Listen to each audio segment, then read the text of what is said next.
remind me of the Babe. No, we're not doing this. Just cut to the overview.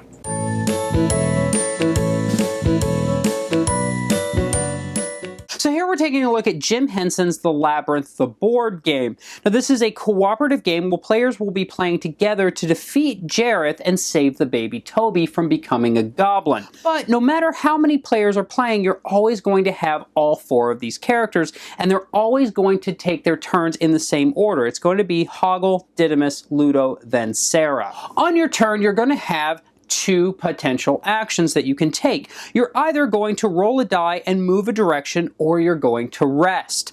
In order to move, you're going to look at your speed die, and each one has a different die associated with their speed characteristic. For example, Hoggle here is the green D6, whereas Didymus is the black D12, which is here. You do have an option, however, if you want to try to move less spaces, to roll below that. So Didymus could actually roll the D12, or the D8, or the D6, or even the D4, whereas Hoggle could roll the D6 or the D4 if he so wishes. So in this case, we're going to have Hoggle roll the D6, and he can decide to either move this direction or this direction. The only real restriction here is that if going a direction would land you in a space where Jareth currently is, you cannot go that way. You also don't probably want to go a direction that might land you in the oubliette or in the Bog of Eternal Stench. In this case, we're going to say that Hoggle decides to go 4 spaces this way. When you arrive in a space, a few things could happen. If there is not a card already there, then you simply draw a card and resolve it. And in this case, we have drawn it just goes on and on, which makes us do a test wit versus a yellow die. And all that means is a yellow die is going to be rolled by someone else at the table, and we've rolled an 8. And then we're going to test our wit. Now each character, just like speed, has a die associated with that stat. And in Hoggle's case, it's the black D12, so he would roll it trying to beat an 8. And what do you know? We got a 10.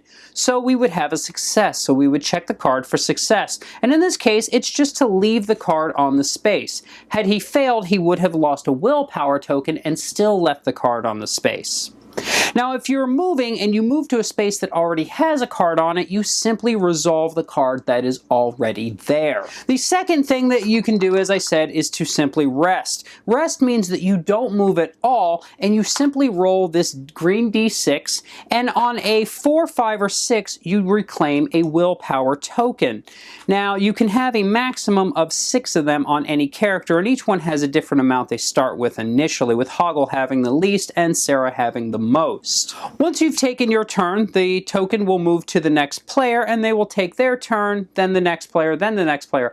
After the Sarah player, then the clock will advance by 1 hour, because you are racing against this clock in order to win or lose the game. A few small things to keep in mind is if you ever do a test and you fail, you do have the option to spend a willpower token in order to push yourself a little further and roll this blue D20. So if Hoggle had failed on here, he could have gotten rid of a willpower token and rolled to try to beat the number with that. The 2 special spaces on the board, as I said, were the oubliette and the Bog of Eternal Stench. Now the oubliette, if you ever land there, you simply lay your character down, and on your next turn, the only thing you can do is rest by standing up and recovering a willpower token. One note though, if you ever rest at the oubliette, you do not have to roll the die. The Bog of Eternal Stench, if you land on it, you roll the green D6, and on a 1 or 2, you have to take one of these smell bad tokens.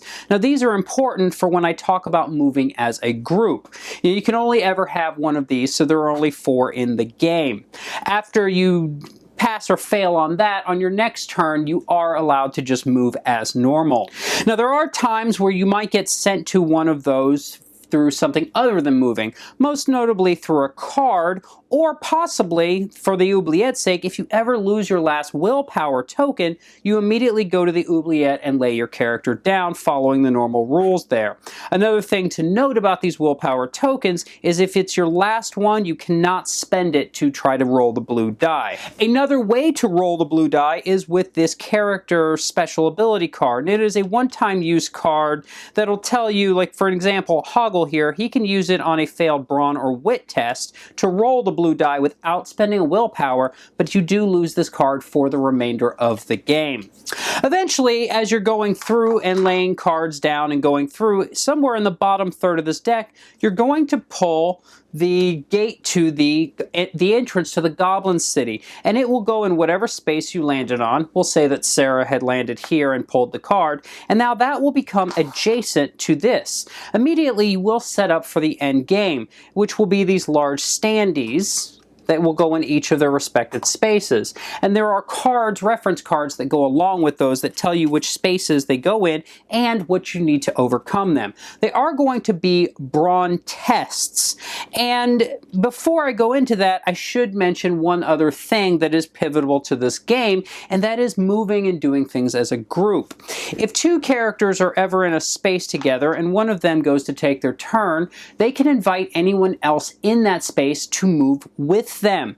However, there are a few things to keep in mind. First off, you're going to be restricted by the speed die of your slowest character. So if Sarah and Hoggle were moving and Sarah decided she wanted to try to move, she could ask Hoggle to come with her. But if he accepts, and he can decline, then they could only move at Hoggle's die because it is lower. Sarah would normally move with the purple, but she's restricted. Another thing is if the player you were asking has this smells bad token, then he has to first do a check to see if he is able to come along. The player will roll this green die, and on a 4, 5, or 6, they are able to continue with that character, but on a 1, 2, or 3, they're considered to be too embarrassed and they decline the invitation. Another thing to note about this is that means when you're doing a test, you can test together. So if they had both arrived at this card, first the yellow would be rolled, but then the wit die for Hoggle and the wit die for Sarah would both be rolled, and you would accept the highest number as your result. In this case, Hoggle failed, but Sarah actually passed because on a tie, it goes to the player. This is important, getting back to the final game, in that when players are coming through this, they're going to be doing straight brawn tests, and you're going to want to possibly roll as many dice as possible. The first one is the Humongous, which is a brawn against a blue die. Now, this is a D20, so that's going to be essentially a lot more difficult. And in fact, any of these event cards that come out with Jareth appearing and coming are always going to be against the D20 as well, making them more difficult. After you remove this one, then you move to the Infantry, which is going to be a red, green, and yellow. And the reason I'm going to point that one out is because that means you roll all 3 of the dice. It's the red, green, and yellow. But you don't combine them, you just take the highest one. So in this case, the yellow is the highest, so it will have to be a test against 8. Now hopefully all the players are able to roll together and get a better result. After you've cleared all of these comes the final part where Sarah is the only character who can move into the space with Jareth. Now the rest of the characters at this point effectively will be doing nothing. Sarah will be doing a test against the Goblin King's Maze, which is just a wit against a blue die. So he'll roll and then she'll roll. Hopefully, possibly she has some willpower tokens or possibly her card still to allow her to get through it, because the clock will still be running. If she does manage to beat that test before the clock runs out, then that player must recite the spell. If she recites the spell from memory, then all players have won. If, however, she cannot recite the spell or the time runs out before she completes that, then the Jareth character has won. So that's a look at Jim Henson's The Labyrinth, the board game. And right off the bat, the first thing you notice probably is this is a roll and move. And now, it's not your traditional Candyland style roll and move, or sorry, but this is a roll and move. You roll a dice and you must move that many spaces. Now you pick which way you want to go, but even then, sometimes you can't pick that, and really, you're gonna always know which way you're going, even before you roll the dice, most likely. It just feels really bland. It feels uninspired, especially given the factor of the movie that this game is based on, and the day and age we are with modern board games. It feels maybe like someone played Talisman a few too many times and thought, hey, we could kind of use that as a basis for a game. One good spot on the game is the miniatures. They are really nice, but you're going to feel sad that they're in this really poor game. And for me personally, I'm going to take the miniatures out. I'm going to probably get rid of the game itself, but I'm going to paint the miniatures, maybe use them in something else or put them on a shelf somewhere.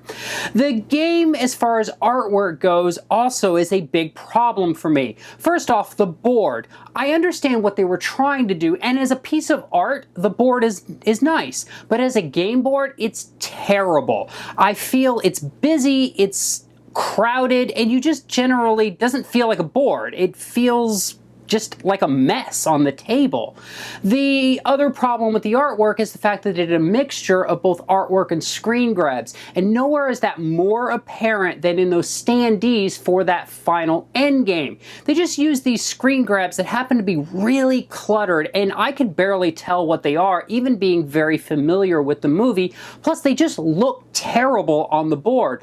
Maybe they should have sprung and done some miniatures for it, or maybe just done some artwork or smaller standees. Something about it just feels awful when you're playing it, which brings me to another problem in the end game, is the fact that only the person playing Sarah can do that, and it's really just roll a die, roll a die, roll a die, roll a die, clock ran out, we lost, or roll a die, roll a die, roll a die, Sarah recites the poem, and it's game over, we win. There's just nothing exciting about the end of the game, and that's just how it feels. Everything is I roll a die, you roll a die, back and forth, and nothing ever feels like you're making any meaningful decisions in the game. It feels like an exercise in futility. Now, does that gel with a little bit of the theme of the game? Absolutely. Sarah was back and forth in the labyrinth and didn't know which way she was going, and she felt frustrated, but I don't want that in a board game. What I would have liked to have seen is more feeling out the richness of the stories within the movie itself, instead of just giving me this feeling of doing nothing the whole time and then the game is over. Overall, I absolutely cannot recommend this game. For me personally, I'm going to pull the miniatures out of it, I'm going to paint them, I'm going to put them on a shelf somewhere, and the rest of the game has got to go. If this game was anything other than Labyrinth, I would have already chucked it, to be quite honest with you. If you are a fan of Labyrinth, the game is probably worth at least one play just to relive the memories of it. But beyond that, you're not going to want to keep this game unless it's as a collector's item perhaps. So I really hesitate to recommend this game to anyone. If you're not a fan of Labyrinth, stay away from this game as far as you can. You will most likely hate this game and wish for your money back. And I really hate to nail this game the way I am, but I just feel like given the richness of the story and the cult following that Labyrinth has, this game deserved a lot more than what it got. So I hope this has given you an idea of whether or not you would like to play it or possibly own it, and I look forward to seeing you guys next time. Thanks so much for watching the Dice Tower videos. Find more great videos and reviews as well as our top-rated audio podcast at Dicetower.com. You can also find other great shows at DicetowerNetwork.com. I'm Eric Summerer, and you've been watching The Dice Tower. The Dice Tower is sponsored by Cool Stuff Inc., where you can find great games for great prices. Cool stuff in stock. Check them out at CoolStuffInc.com.